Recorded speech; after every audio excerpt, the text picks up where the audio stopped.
And we're back. So, why am I holding this guitar? And why did I say that they used small guns on a lot of their albums? Let's get straight to the gear. If you press pause, this is what ghost guitarists, the nameless ghouls, have used in the past on their albums.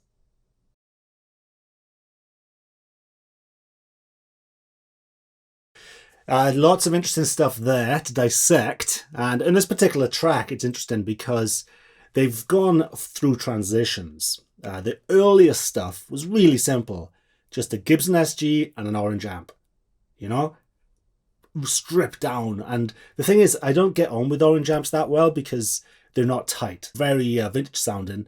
But for that real old school sound, they're stripped back and eerie sounding, it's perfect. I actually prefer the tone on the first album, which is funny because I am a Marshall guy. So let's get on to the Marshalls. Marshall, my channel, right? Most of you know that I'm a Marshall guy, and you know I don't like the newer, even though Rectos and 5150s are ancient. They're considered modern amps. Then you go on to the new ones like Friedman amps and things like that. What they used on Circle era Ghost, Plexi, old Plexis, JCM 800, Gibson SG, old Gibson Les Paul, all on one track. They basically went for because they've slowly gotten more radio friendly as they went on. The biggest sounding Ghost albums, they have everything, and it's, if you have Ghost, they use everything. I love it. What do I have? Fucking Marshalls and Plexis up the ass. So that's what I used. I don't have an SG. Why don't I have an SG? What the you know what I mean? Why don't I have a Gibson SG? I'm going to have an SG. I'm trading some shit, and it's going to happen maybe even in the next video. I'm going to make sure that I do the dirty deed dirt cheap. So that'll clear who's coming up next. Big Gun's coming up next. Back to Ghost. On this particular track, they used an 80s SG and a 60s SG and a Goldtop Les Paul, which I also used, but they had a 1962. I would love to have a 1962 Les Paul. PAF pickups. Hello. Inside a secret. Hey, go and buy me a 1959 PAF pickup. Just go and check out the prices. And I want it to be mint. Just go and buy one for me. You know, if you're a fan of the channel, you'll do that, right? Talking like, for a mint PAF pickup, you're probably talking $8,000. I'd imagine it would sell for $8,000. Not too shabby. So yeah, those things are like gold dust. They know their stuff. The Nameless Ghouls, they have a little bit, especially more recently, a revolving door of musicians. So it's kind of hard to keep track of who's who and what's what. But let's keep on talking about the guitar stuff first before we go into the politics. Little secrets that they use. Cranked amps, no secret in this channel, which is why I don't have high gain amps. There's no point. If you put everything on 10, it's high gain. You don't have a choice. If you're playing through a Fender, it's going to be pretty much high gain if you have it on everything on 10. You know, not high gain, but, you know, in my, you know, sense of the word high gain. What are those little things that you don't do anymore? You do not put reverb in front of amps. And for the majority of amps, I would agree. Reverb, delay, or anything like that in front of an amp is not a good idea. It just turns to mush. But with Plexis do take reverbs and things in front of the amp. So that's what I did. I did the same trick they did. That gives you like an instant vintage sound. Let's get on to the vintage aspect. On this album as well, they also they did it through a Neve desk. So he said the Nameless Ghoul was saying that it was part of their sound, was that the old beautiful Neve desk.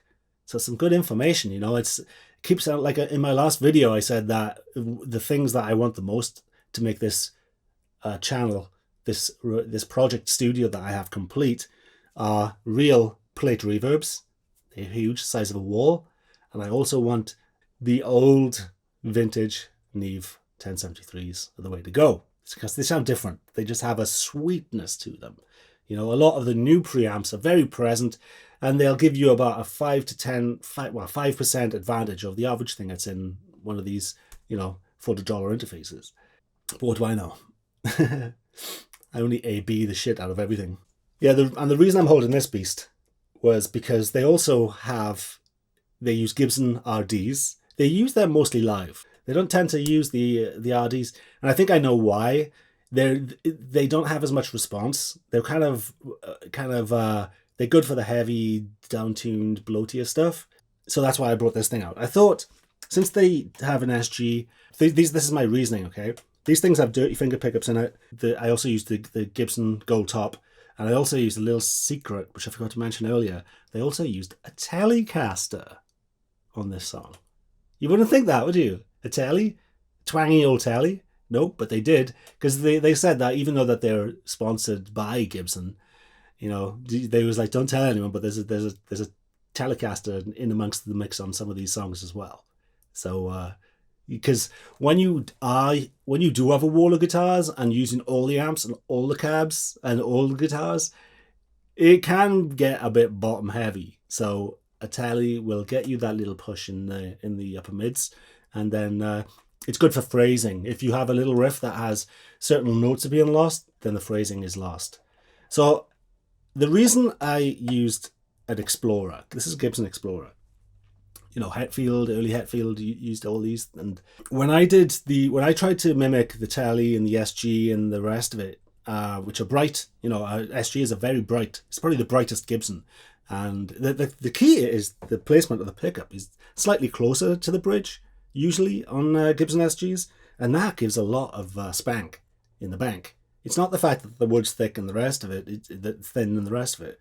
It's actually a lot of it's to do with the actual, with the way that the guitar is built, you know, and pickup placement is key. You know, it gets woollier the more you get to the neck. That's why I don't like PRSs, because PRS is like 5 inches up the neck. And it's like, oh, goodbye control, goodbye overtones, goodbye everything, and hello Santana thickness. You know what I'm saying? I have to get one PRS dig in. Either PRS or Ibanez. I got to get one jab in. Otherwise, I can't breathe. You know, it's like I have to breathe into a bag if I don't. So yeah, the reason, let's get back to it. Jesus Christ, I go around in circles on Circle of Tone. They went through consoles. They went through vintage preamps. They went to tape. And they have reverb in front, and all of that creates cloudiness.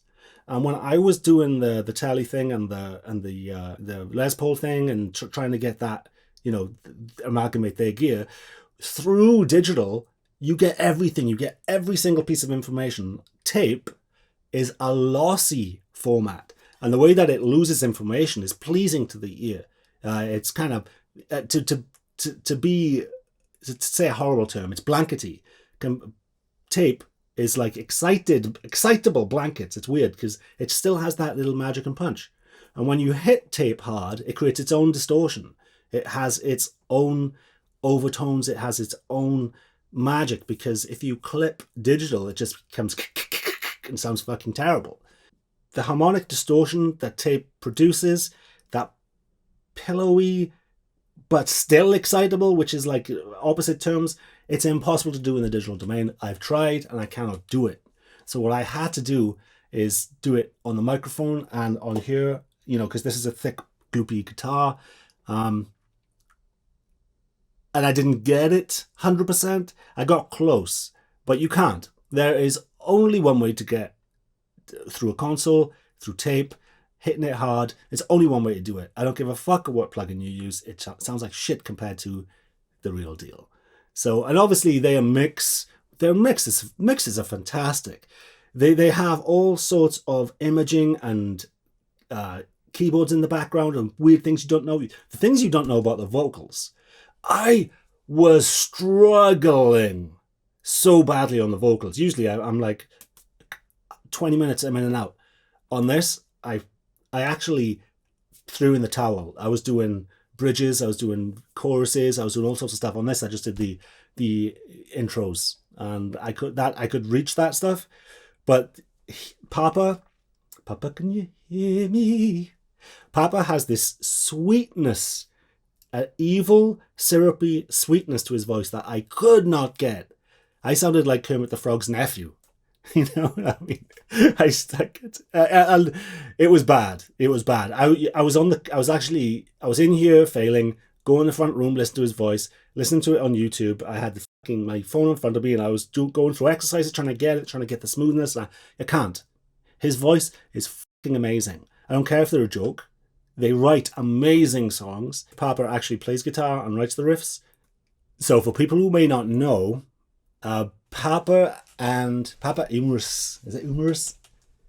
Now he's Papa the Second. I don't know. Now he's the Cardinal. No, he keeps on putting on different masks. Okay, so Tobias claims that Ghost were always a one-man project, but the Nameless Ghouls were kind of like a revolving door of hired guns. That's a bit harsh probably, but I'm just going to be straight. There was a famous lawsuit where the Nameless Ghouls, they kind of got fired, and then I'm not sure if they did the lawsuit before getting fired or after, but they basically did not get paid for a year. This lawsuit, which probably cost them, you know what it's like these days, probably cost them $1 million between them all, at least. They were only claiming something ridiculous like $20,000. I think it was more of a principle thing because they didn't get paid. And what Tobias claims is that, which now I kind of believe both sides, because the music industry is a fucking shithole right now, and fans simply don't think that bands are worth paying, and the bands get screwed by the labels and the venues and streaming and everything. So Tobias claims that the band didn't make any money because it was all taken up with the production. And there was nothing left over. But I do know that the Nameless Ghouls lost. I'm hoping, because this always happens, there's always fractions, there's always schisms. I think Ghost might, if they stumble at all of a sudden there's magically going to be a reunion of sorts. And I think that will happen in the future. And I hope they do. I hope that bridge isn't burned too much, but, time cures all burned bridges. Yeah, I think it'll happen. Just like Slayer are not done. Slayer will be back. They will tour, So, where's Ozzy on? Ozzy is on his No More Tours 2 tour. So, Slayer will be back. Don't worry, kids. Don't you cry. They'll get bored after a few years and they'll be back in the saddle. So, hope you liked that. That was a deep dive into the deep dish that is Ghost. So, obviously, Circle of Tone, had to do Circle. Especially since I knew what gear was used on it.